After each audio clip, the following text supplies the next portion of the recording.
Picking paint colors f***ing sucks. Some folks enjoy the process, and those people are weirdos. What? For everybody else, this video is for you. I've got a straightforward 3-tiered approach to help you find the perfect wall color for whatever room you're painting. Let's get into it. Yo, what's cracking, folks? Jeremy Vassar here. I'm a professional painter, and I've got a little video for you on how to go about picking wall colors, which I know can be a particularly trying task for many folks, including recent clients of mine. We just had this happen a couple weeks ago on a job where our client had 3 bathrooms redone, and we got hired to do all the painting. They asked for some input on colors that I thought would work with their design schemes that they had set up. They totally would have. And they selected some colors based off of tiny swatches like these right now. And then we did the painting. In the hall bath, they didn't like the wall colors when we were done. We had to repaint that one. And then in the master, I was pretty sure they weren't gonna like that either, so I only did a section of it. I was right, and they didn't like it. So we ended up, I think I ended up doing 7-ish samples on the wall. We finally got those bathrooms in a spot where they liked the colors, but that's more of an example of picking paint colors gone wrong. That's exactly what you don't wanna have happen in the process, which is to paint the whole room and then decide you don't like the wall colors and then have to do a complete repaint. The goal of going through the paint picking process is to arrive at a color that once you put it on the walls in the room that you are painting, that you like the room. Now, what do I mean by like? I mean that you find the look of the room pleasant. It doesn't make you throw up a little bit in your mouth. In fact, you like the vibe of the room so much so that it makes your nether regions tingle a bit.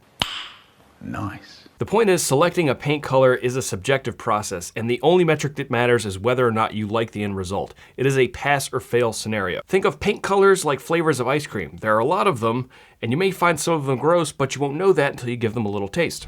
And now for the process. You've got some walls that are currently a certain color, and you're gonna be going through the painting process to change the color of those walls to a new color. Depending on your level of skill and experience at visualization, you're going to need to see an amount of the new color in that room that's gonna range on a spectrum from a little bit of color to a lot to help you determine whether or not you're gonna like that new color in the room. And here's how I recommend you go about that little endeavor. Tier 1 of this process is to go to the paint store from which you're going to be buying your finish paint from and take a look at their color wall. Every paint store has one, and you will see a ton of swatches that will look like this. They're about yay big. There's quite a few of them. They're arranged in some semi-logical fashion, and what you want to do is take as many of those as you want to. They are all free, and you can take a ton of them home with you. The key point is to take them back home and start looking at them in the light of the room that you're going to be painting. Each room's lighting is going to be different, and that's really gonna affect how the paint looks in the room. So then as you are looking at all your swatches that you brought home with you, you wanna start narrowing them down. If you can get them under 5, that's a really good amount to start with, and then 3 would be even more ideal. So let's say you've got them down to 5 possible choices for your wall color. Some people can go ahead and make an informed decision just based off a swatch that's this big. If that's you, you don't have to progress any further down this tiered process. Go ahead and order your finish paint and Godspeed. Now, in my experience with most of my clients, I've found that people need to see a little bit more color in the room than just these little swatches provide, which is gonna be the reason to move up to tier 2, which is to find some larger sticker samples. There's a lot of places to get these larger sticker samples. I know Sherwin-Williams has their own version. I really like Samplies, which is what this one is. You can go to samplies.com, check the link in our description. That's an affiliate link, and you can hook yourself up with some samples from a variety of paint manufacturers. And what I like about their samples is that this is the actual paint manufacturer's paint on here, not just like a replication of it, so it's very accurate to what the color is gonna look like. Wherever you get them from, the point is to get a larger sample. You can see how much bigger that is. And what's nice, these are peel and stick, so you can peel this sample off. There's 2 of them behind me right now. You can move these around the room. You can put them on inside corners, wrap them around outside corners. You don't even necessarily have to pull them off the backing, and you can just hold them up and put them in different lights. I have found that most of my clients and people that I've worked with can make a reasonably informed decision based off of the Samplies sample or something of this size. If you need to see more than this in the room to feel like you've made an informed decision, you're gonna go all the way to tier 3. For tier 3, we're gonna go ahead and get actual sample paint from, again, whatever paint store you decided to go with, of whatever remaining colors you're choosing between, and then we're gonna do some larger samples on the walls. If you go with Sherwin-Williams, this is what their sample paints look like. Comes in a quart.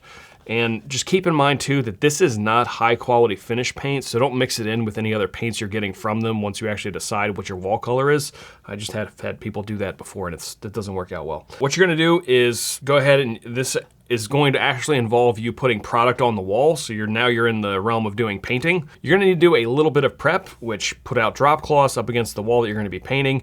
If you need to tape off stuff, go ahead and do that if you're not planning on painting baseboards and things like that. If you're going through the trouble of actually buying the quart of paint, because these have gotten fairly expensive. They really range between $7 and $10 per quart. Go ahead and do a decent sized sample and then use either the same type of roller you're gonna be using to roll on your finish paint or a similarly napped mini roller to do that. One of the issues that people run into a lot when they do a lot of samples is they use these garbage little brushes to put it on, like the sample brushes and the sponge brushes, and they're putting all this weird texture all over the wall. If a painter is coming in to do that, then he's gotta prep that out, skim coat it, sand it, and it just creates more work for everybody. Or if you just roll right over top of that with your finish paint, you're going to see textural issues popping up in your finish quality of your room's not gonna look great. I would just go ahead and recommend using a standard 9-inch roller to roll on your sample paint and do a large section of it so you really get a good idea of what that looks like on the wall. Like I said before, the sample paint generally is not great paint, so I would recommend doing 2 coats of the color, particularly if it's darker, just so you're gonna get an actual true representation of what that color is gonna look like in the room. It's probably gonna look pretty crappy after 1 coat. Once you have done a large sample, hopefully you've used up most of that quart container, you should have enough of a wall done in various sections that you should be able to make a good call as to whether or not you like that color. If you don't like that color, then start over, get another sample, go again, and keep putting on enough of the product to make a call as to whether or not you like it in the room. And then I'll throw one other like little olive branch out here for you, particularly if you are doing a full repaint in your home and you're selecting the common color that's gonna wrap through a large area. So say you're planning on buying like 8 gallons of paint or something, just buy 1 gallon of the paint that you have settled on, particularly if you're waffling on the color. Go through and paint through that whole gallon of paint like in a room so you get a fair amount done. And then you make your call of like, okay, I really like this color, it's gonna go well in the rest of the house, and then order the rest of your gallons. We do that all the time on big jobs, particularly if the client's unsure about